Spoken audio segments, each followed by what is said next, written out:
la deuxième façon de faire la recherche, on ne va pas lui dire les colonnes sont séparées, mais tout ce qu'on va dire, on va lui demander de chercher dans un tableau. Automatiquement, quand vous demandez à Excel de faire une recherche sous forme de tableau, il va effectuer la recherche dans la première colonne et vous remettre la dernière colonne. Ça veut dire que là, je lui dis que je vais faire la recherche dans ce tableau. Ça veut dire ce qui m'intéresse dans cette recherche, c'est le nom de la culture et non pas son besoin. Si je lui demande de faire la recherche dans ce tableau-là, ce qui m'intéresse, c'est le besoin. Donc je vais ajouter date de semis par exemple. Pour récupérer le besoin, quel est le champ que je dois regrouper dans mon tableau? C'est tout le tableau. Ce qui entre les deux ne compte pas. Ce qui compte dans une recherche sous forme de tableau, c'est uniquement la première colonne et la dernière colonne. Donc là, je lui demanderai égal recherche de cette valeur-là, point virgule, paramètre, point d'exclamation. Je veux récupérer le besoin. Donc je vais lui dire A, B, C, D, E, 6 à E, 9, $, jusqu'à H. Donc, $E,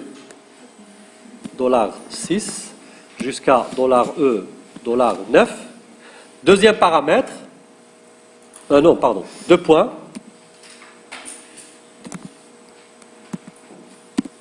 Paramètre, point d'exclamation, $H6, $6,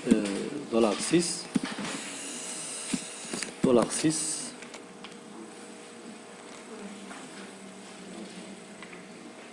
Non, j'ai commis l'erreur. Quelle est l'erreur? Non, indépendamment des majuscules.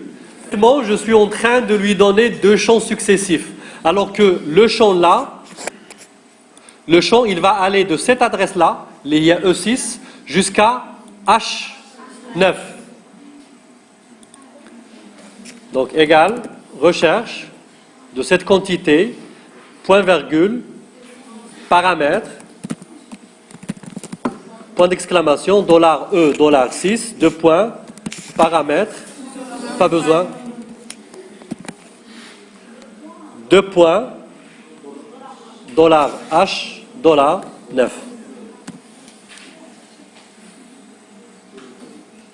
Tout le tableau.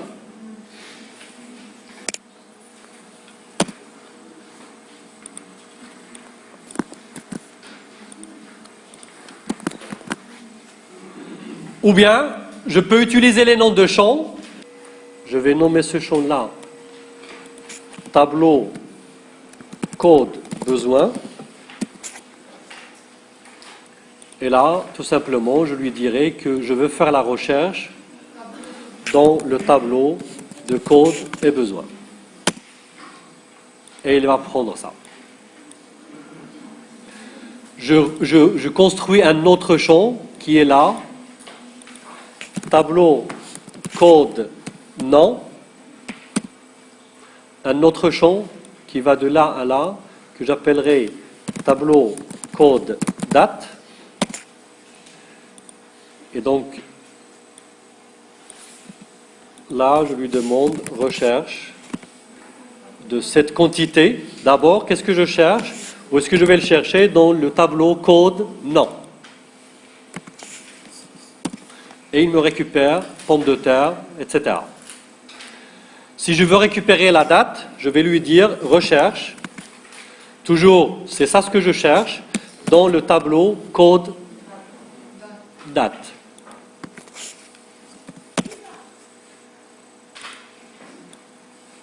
La première séance, je vous ai dit que les dates sont considérées comme des numériques, mais sous un format date.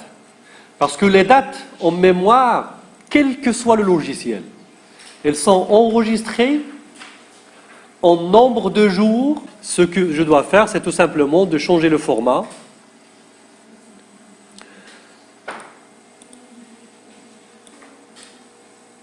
et je lui dirai que c'est ce format-là. Donc il me récupère le 1-12-2015 pour la pomme de terre. Pour la vigne, c'est le 4-12-2014. La vigne, c'est le 4-12-2014. Toutes les opérations que vous effectuez sur les dates sont en nombre de jours. Si vous faites la différence entre deux dates, il va compter le nombre de jours qui sont entre les deux dates. Pour rendre cette opération facile, toutes les dates sont sauvegardées en format numérique et non pas en format date. La valeur que vous voyez, c'est juste au niveau de l'affichage. Donc, deux façons de faire la recherche. La première sous forme de colonne et la deuxième sous forme de tableau. Sous forme de colonne, elle a besoin de 3 paramètres. Qu'est-ce qu'on va chercher? Où est-ce qu'on va le chercher? Dans quelle colonne on va le chercher? Et la valeur qu'on va récupérer appartient à quelle colonne? Deuxième façon de faire la recherche, 2 paramètres, 2 arguments. Le premier, c'est ce qu'on va chercher, et le deuxième, c'est un tableau. Et automatiquement, lui, il va faire la recherche dans la première colonne du tableau, et il va récupérer la dernière colonne du tableau. Si vous êtes habitué, si vous êtes à l'aise avec la première façon, vous travaillerez tout le temps avec la première manière. Si vous êtes à l'aise avec la deuxième, vous travaillerez tout le temps. Vous n'allez pas changer une fois travailler sous forme de tableau, une fois sous forme de colonne. Ça ne sert absolument à rien. Il faut les connaître toutes les deux, mais vous en utiliserez une de manière fréquente. Comme toute fonction, rien ne m'interdit de l'intégrer dans une formule. Là, qu'est-ce que j'ai fait? C'est des valeurs à saisir, je les ai saisies. Le besoin, je l'ai cherché à l'hectare. Ensuite, je fais la formule qui est égale à la superficie fois le besoin. Et j'ai le besoin global.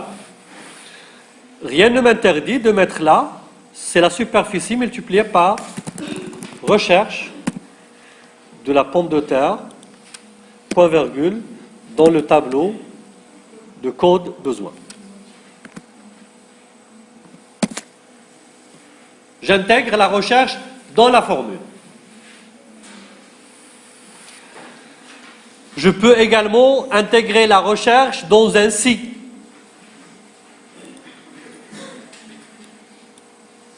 Je mettrai par exemple égal si recherche point virgule dans le tableau code besoin, si le résultat de cette valeur est supérieur ou égal à 3, on va mettre que c'est beaucoup, sinon c'est peu.